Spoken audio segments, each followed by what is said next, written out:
Mir Shakilur Rahman case. नैब ने अराजी case में नवाज शरीफ के वारंट गिरफ्तारी जारी कर दिए। एहतसाब अदालत से रुजू किया जाएगा। नैब ज़राए के मुताबिक नवाज शरीफ मुतअद्दिद बार तलबी के बावजूद पेश नहीं हुए। नवाज शरीफ ने नैब के सवालनामे का भी जवाब नहीं दिया।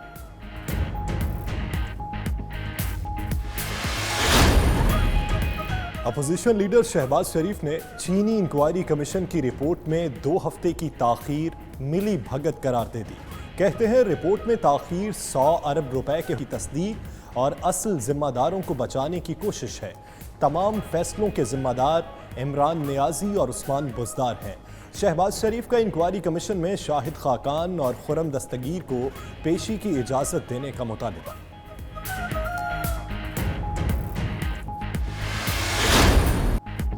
कहती हैं चीनी इंक्वायरी कमीशन ने वक्त शफाफियत बरकरार रखने के लिए मांगा।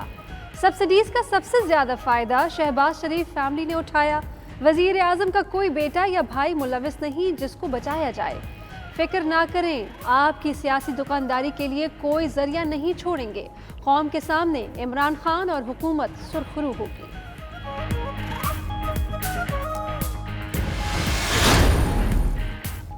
सिंध में कारोबार ना खुलने पर ताजर परेशान। तहरीक इंसाफ की सिंध हुकूमत की पॉलिसियों पर शदीद तनकीद।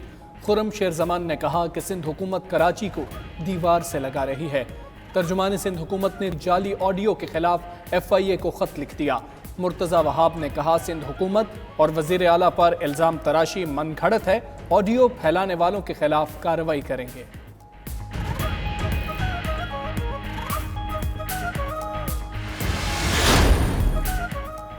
इजाफी तनख्वाह देंगे।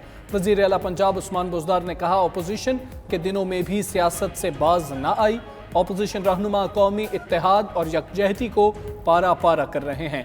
खुद को कानून के सामने पेश ना करने वाले इंसाफ का लेक्चर दे रहे हैं। कई दहाइयों तक इक़्तिदार के मजे लूटने वाले कौम को मजबूत हेल्थ सिस्टम ना दे सके। लाहौर में इफ्तार से कबल दुकानों पर रश। दुकानदारों और खरीदारों ने एहतियाती तदाबीर भुला दी। कई दुकानें शाम 5 बजे के बाद भी खुली रहीं। शहर में कई मकामात पर लगाए गए नाके मुकम्मल तौर पर बंद। जेल रोड, फिरोजपुर रोड और गुलबर्ग समेत दीगर नाकों पर पुलिस ने शहरियों की नकलो हरकत रोक दी। गाड़ियों की लंबी कतारें।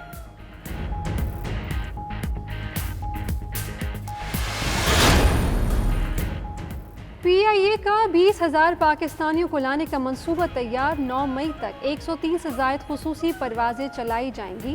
दुबई, अबू धाबी, सऊदी अरब पाकिस्तानियों की हुकूमत से मदद की अपील। कहते हैं लॉकडाउन की वजह से मुश्किलात हैं।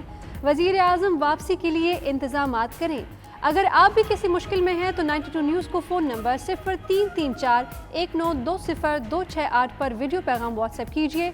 हम पहुँचाएंगे आपकी आवाज़ अरबाब इख्तियार तक।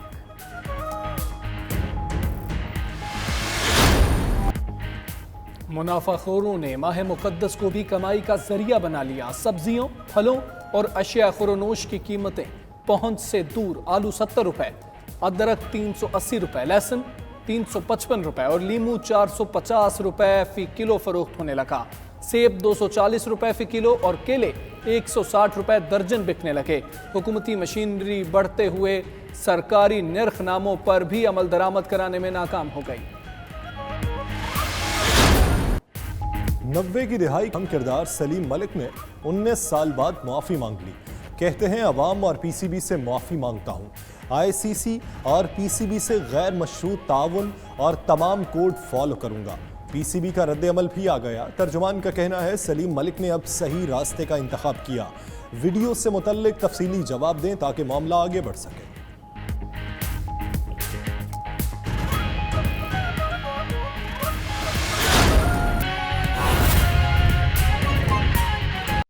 जदीद टेक्नोलॉजी की मदद से जब हम स्पॉट लोकेशन पे जाएंगे और क्लस्टर्स के ज़रिए जहां हम समझते हैं कि सस्पेक्टेड केसेस ज़्यादा हैं और उसी क्लस्टर को लॉकडाउन किया जाए और बाकी इलाका, बाकी शहर, बाकी जो आपका मोहल्ला या कस्बा है या सूबा है उसको उस अजियत से बचाया जाए।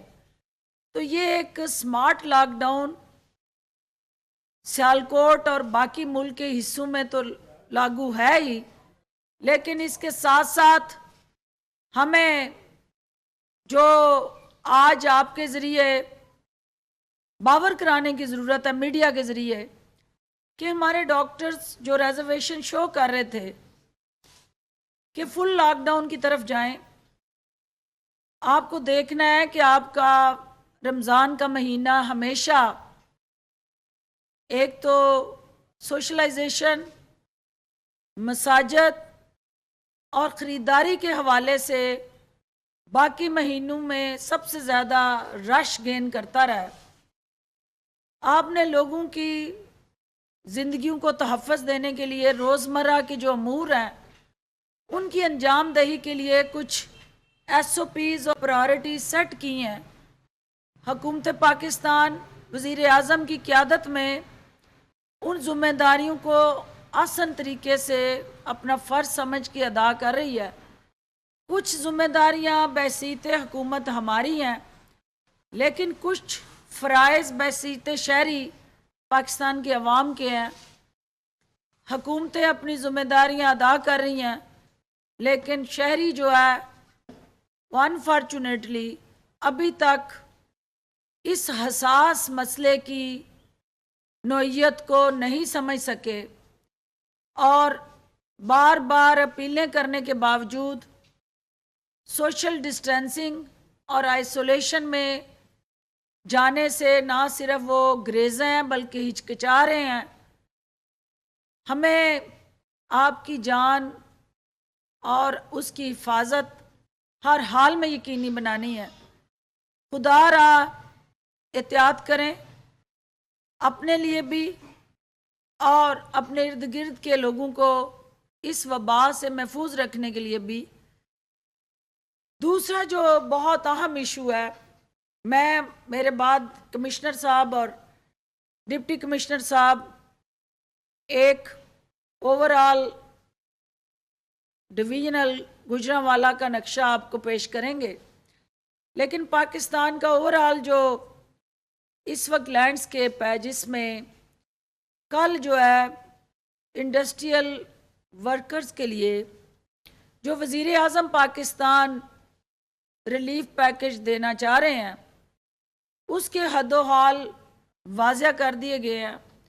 कल वो पैकेज ECC में लाया जा रहा है और ECC उसकी मंजूरी देगी तो उस पैकेज को फिर कैबिनेट के सामने पेश किया जाएगा। इसका मकसद क्या है कि हमारे वो कोरोना के मुतासरीन मेहनत कश मज़दूर जिनको फैक्ट्रियां बंद होने की वजह से, कारखाने बंद होने की वजह से या कारोबारी मराकज़ कोरोना की वजह से जब बंद कर दिए गए तो वो बेरोज़गार हो गए हैं। सबसे पहले हम उनकी रोज़गार का तहफ़्फ़ुज़ करें कि उनके मालकान जो हैं उनको नौकरियों से ना निकालें, और उसी वक्त यकीनी बनाया जा सकता है जब हम उन मालकान के हिस्से का बोझ हुकूमत अपने कंधों पे ले।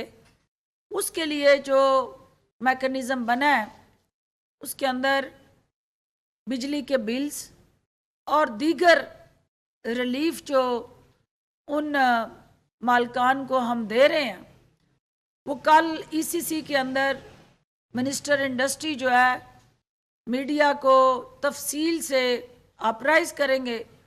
लेकिन इस पैकेज का मकसद इंडस्ट्री के अंदर काम करने वाला मेहनत कश मज़दूर जो है उसके हकूक़ का तहफ़्फ़ुज़ करना है, उसके रोज़गार को तहफ़्फ़ुज़ देना है और इस वक्त परेशानी के मुश्किल के लम्हात में उसको सरपरस्ती देना है।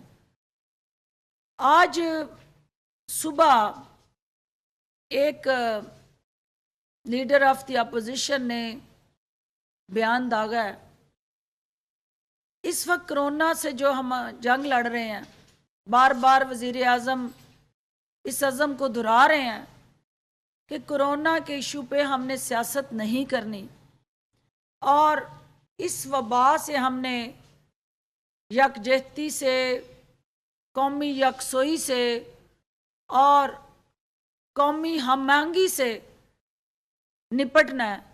लेकिन बदकिस्मती से